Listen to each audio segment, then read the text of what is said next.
Star Wars 7x7 episode 2325. Today would normally be the day that we talk about The Mandalorian, the third episode from Season 2, or Chapter 11, if you will. But there's a reason why I'm not able to do that, and I'll share that with you, and then we'll talk about what we are going to talk about today. Punch it!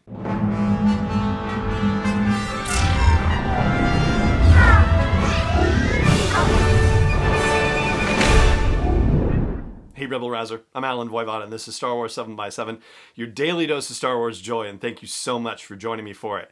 So, a little behind the scenes here at Star Wars 7x7, the computer that I do all of my editing and publishing on is in the shop. And it went in the shop on Sunday the 8th. So the day that part 1 of my Daniel Wallace interview dropped, that's when it went into the shop. And so everything that you've heard has been preloaded and was recorded over the weekend prior to me sending it in. I don't know whether I'm going to have it back in time for doing a live episode of The Mandalorian, and so honestly I just needed to plan ahead. And so that is what's happening here, and the episodes for Sunday and Monday are also already pre-published and loaded and ready to drop without me having to touch them. So basically over the course of last weekend I got 11 episodes published, if I'm doing my math right, and preloaded and ready to go because, you know, I didn't know if I would have it back to get back going on the regular schedule. So today we're going to wrap up the discussion of From a Certain Point of View, which is the 40th anniversary celebration of The Empire Strikes Back, with 40 short stories from the perspectives of various characters, some of whom you are familiar with and some of whom you are not, and neither was I, and not even the most in-depth crazy trivia person would have ever heard of any of these folks because they were basically invented for the book. So now the trivia folks can start to get to know them a little better. Anyway, what I wanted to flag were just a couple of elements of things that showed up that, you know, were kind of interesting in, you know, for various reasons, I'll say. So we'll leave it at that until we work through these things. First of all, something that showed up more than once in various stories is betting. And that was really kind of a fun element, particularly with the Rebel Alliance, things that they are doing to stave off boredom or fear, or, you know, just be able to manage life under very trying and stressful circumstances. So one of those situations appearing about pilots betting on whether Han and Luke are going to be found on Hoth while they're, you know, out in the middle of the night and whatnot, and not necessarily found alive or dead, just whether they're going to be found, which, you know, gets into sort of gallows humor territory, and it's handled very well. There's also a betting pool about Han and Leia on Hoth, and this is fabulous. Everybody is fully aware of what is happening between the two of them, and there is a betting pool on whether they are going to get together or whether Leia is going to hand Han his hat and say, "Get lost."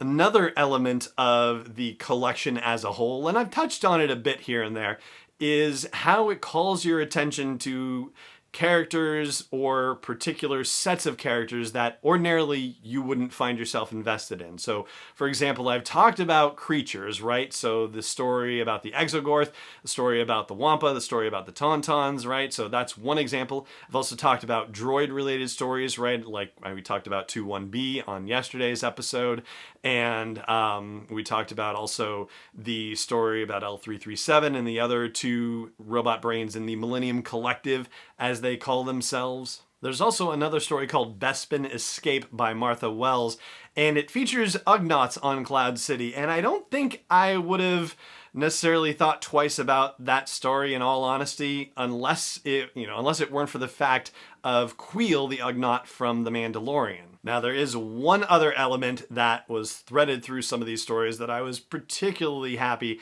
to see as part of the collection, and I'll get to that in just a second. I've been using the sponsor/PSA spot on the show the past few days to talk about First Book, and I'm going to do that again here, so thank you for bearing with me. All participating authors, according to the blurb on the book jacket here, have generously foregone any compensation for their stories. Instead, their proceeds will be donated to First Book, a leading nonprofit that provides new books, learning materials, and other essentials to educators and organizations serving children in need. To further celebrate the launch of this book and both companies' long-standing relationships with First Book.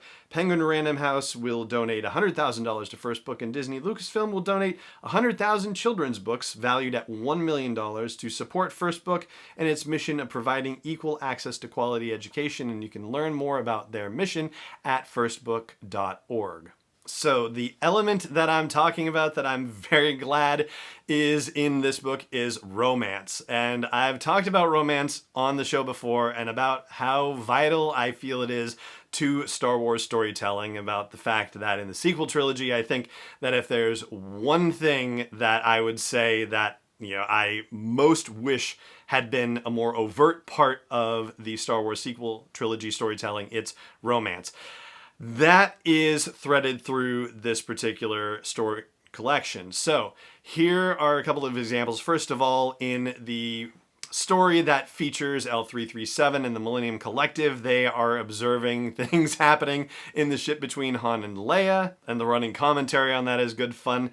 The Exogorth is actually sensitive to what is going on with Han and Leia, and that is beautifully done also in that story. And just for the refresher, that's Faith in an Old Friend by Brittany Ann Williams. That's the L337 story. And This Is No Cave is the Exogorth story by Catherine Valenti. But also A Good Kiss by C.B. Lee is a terrific story, and it is basically a romance, and it's its own romance. It happens to briefly intersect with Han and Leia, but it is a romance all its own. And this is a long title, so I'm gonna have to read it. Amara Kell's Rules for TIE Pilot Survival, probably, close paren, by Django Wexler. Also a great romance story as well. And that is where we're going to end our discussion of From a Certain Point of View, the short story collection, at least the book version of it. There will probably be a couple more conversations happening about the audio version down the line. Wink, wink. But for now, that is going to do it for this episode of the show. Thank you so much for joining me for it, as always. And may the Force be with you, wherever in the world you may be. Star Wars 7x7 is not endorsed or sponsored yet by Lucasfilm Limited, Disney, or 20th Century Fox, and is intended for entertainment and information purposes only. Star Wars, the Star Wars logo, all names and pictures of Star Wars characters, vehicles, and any other Star Wars-related items are registered trademarks and/or copyrights of Lucasfilm Limited or their respective trademark and copyright holders. May the Force be with them. All original content is copyright 2020 by Star Wars 7x7. We hope you love it.